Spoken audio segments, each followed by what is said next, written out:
예, 오늘 시장은 뭐 생각보다 강하게 흘러가면서요. 코스피 코스닥 오랜만에 강세를 나타내고 있습니다. 1.5%가량의 강세입니다. 시장 분석해보고 또 전략 세우죠. 중심을 잡고 투자하는, 소신을 가지고 투자하는 법을 알려주시는 민재기 팀장님 모셨습니다. KB증권 프라임클럽 민재기 팀장님 인사드립니다. 어서 오십시오. 네, 안녕하세요. 뭐 올해 시장은 뭐 거의 다 끝나는 분위기이고요. 네. 뭐 남은 일주일 동안에 뭐 사실은 뭐 불을 뿜기는 어렵다고 보이는 건데 올해 대표적인 게 우리 시장이랑 미국 증시랑 이렇게 차별화 현상이 굉장히 컸습니다. 그 이유를 좀 복기해보고 내년에는 좀 달라질까 궁금하기도 합니다.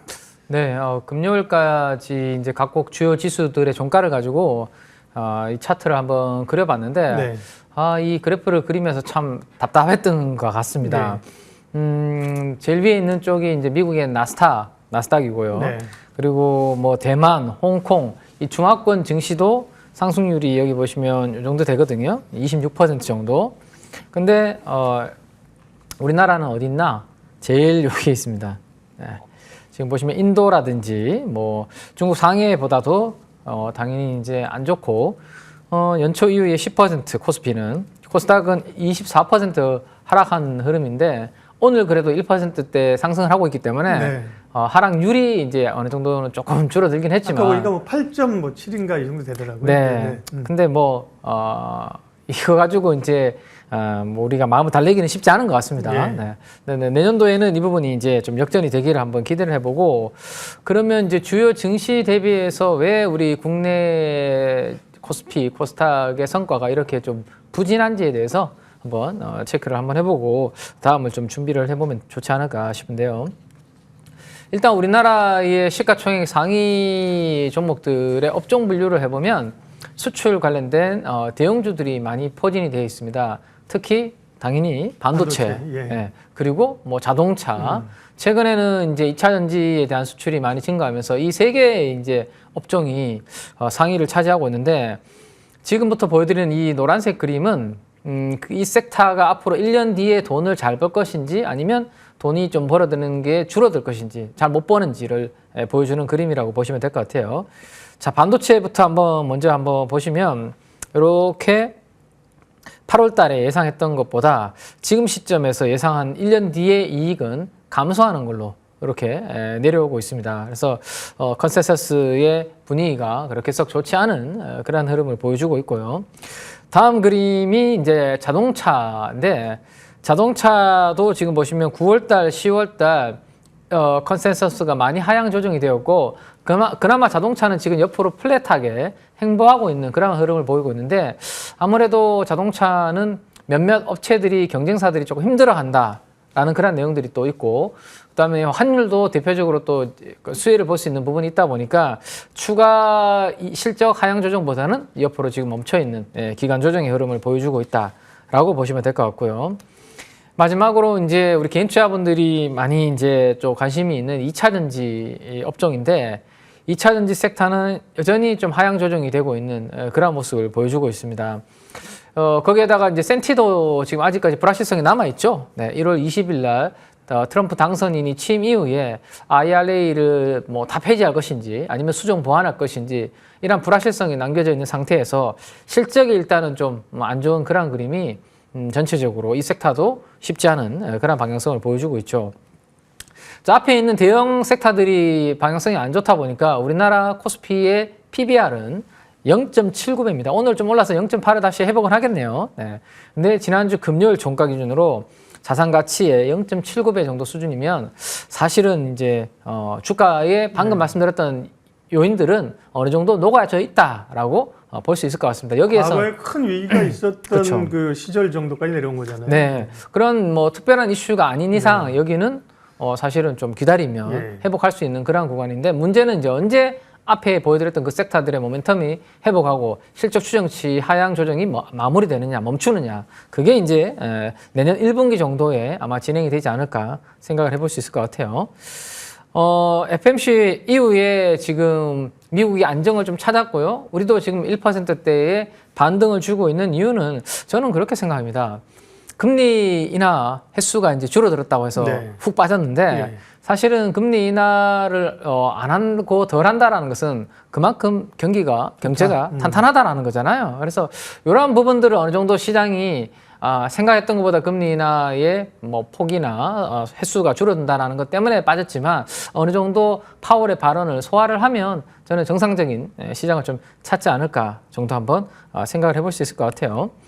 자, 이렇게 이제 앞에 내용들과 함께 수급 부분들을 보면 연기금을 제외하면 지금 위쪽에 가운데 연기금을 제외하면 전체적으로 수급은 그렇게 좋지 않은 그러한 방향성입니다.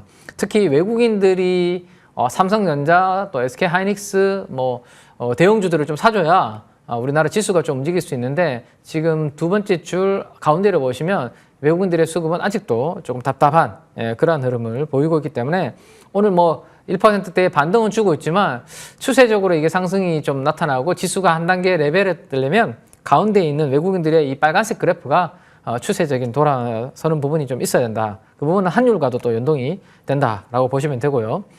코스닥은 지금 보시면 그래도 외국인들이 샀다 팔았다를 조금 반복을 하는 그런 그림입니다. 다만 최근 들어서 빨간색 그림이 우하향을 그리고 있는데 외국인들이 좀 사다가 다시 또 팔다 보니까 코스닥도 지금 좀 흔들림이 있었는데요. 그래도 지금 구간에서 외국인들이 뭐 더 팔지만 않고 오늘처럼 그냥 관망 내지 뭐 소폭 순매수 정도만 유지해도 여기 지수대에서는 뭐 다운사이드 하방 리스크는 좀 제한적이지 않을까 정도 한번 생각을 해볼 수 있을 것 같습니다. 이제 뭐 원래 거래 수가 별로 남지 않았고요. 1월 달까지 해서 주요 일정들을 보면 뭐 굵직굵직한 이슈들은 아무래도 저는 개인적으로 오징어 게임 2가 아닌가 생각이 되는데요.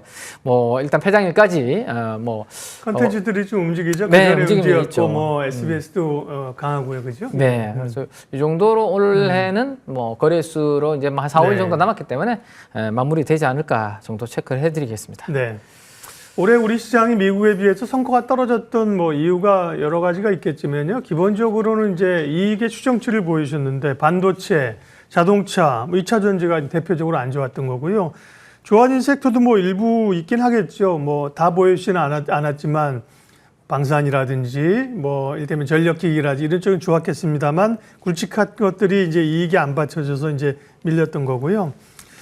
내년 전망도 사실 녹록치 않은데 단기적으로만 보면 어쨌든 수급상은 기관이 장을 받치고 있고 밀리면 받칠 거잖아요. 네. 그래서 이제 트레이딩의 성격으로 보면 기관들이 관심 있는 종목을 쫓아가는 게 유효한 그런 타이밍이 됐는데요. 기관들 요즘 좀 사거나 기대되는 종목은 어떤 게 있습니까?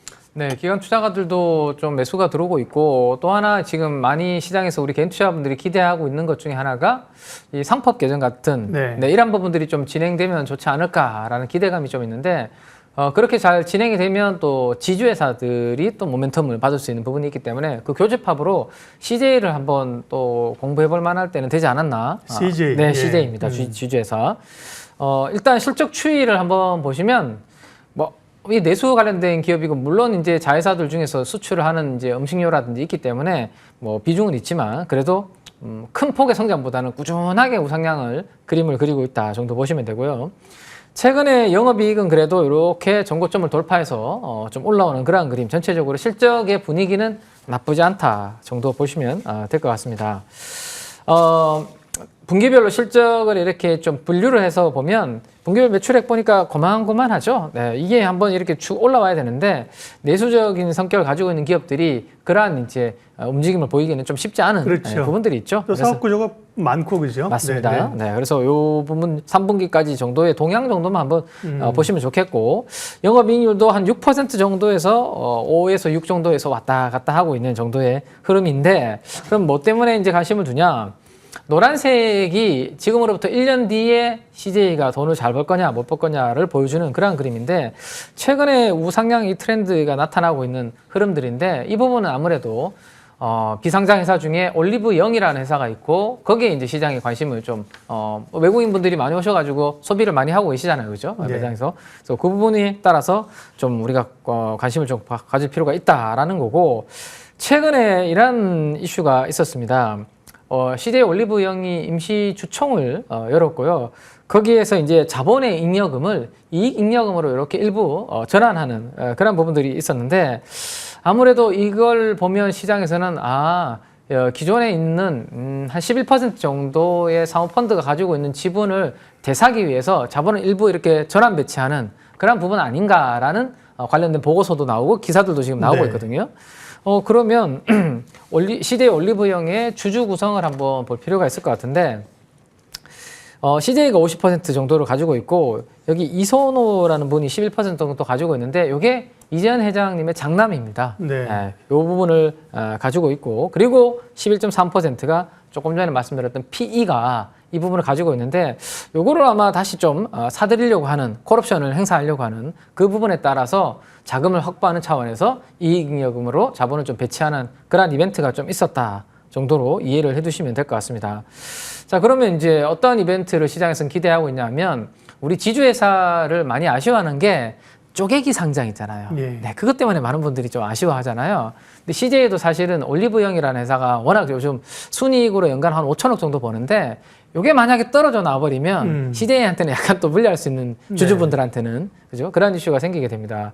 근데 이번에 이 자본 배치로 인해서 어느 정도 지분을 인수를 하고 P가 가지고 있는 걸 그리고 CJ와 올리브영을 합병을 하는 그러한 기대감을 좀 있는 것 같아요. 왜냐하면 이 장남의 CJ 지분이 좀 낮은 편이거든요, 지금. 그래서 승계 과정에 있어서 이런 부분들이 진행될 수 있다라는 시장의 기대감이 좀 있기 때문에 뭐 주가가 우리 테마주들처럼 막 가볍게 움직이지는 않습니다. 네. 원래 이제 올리브영 상장 얘기가 계속 있었는데 네네. 그죠? 단독 상장보다도 CJ랑 합병하면서 이 지배 이 구조 이 주주들의 지배 구조를 강화하려는 가능성도 있다. 네네. 그렇군요. 그러면 이제 쪼개기 상장이라는 우려 없어지고 지주회사 같은 경우는 또 할인율도 디스카운트도 안 해도 네. 되는 크게 그러한 부분도 생기기 때문에 CJ 같은 경우는 제가 봤을 때는 좀 꾸준하게 한번 그와 관련된 이벤트들을 한번 예. 체크해볼 필요가 있겠다라는 거 말씀을 드리겠습니다.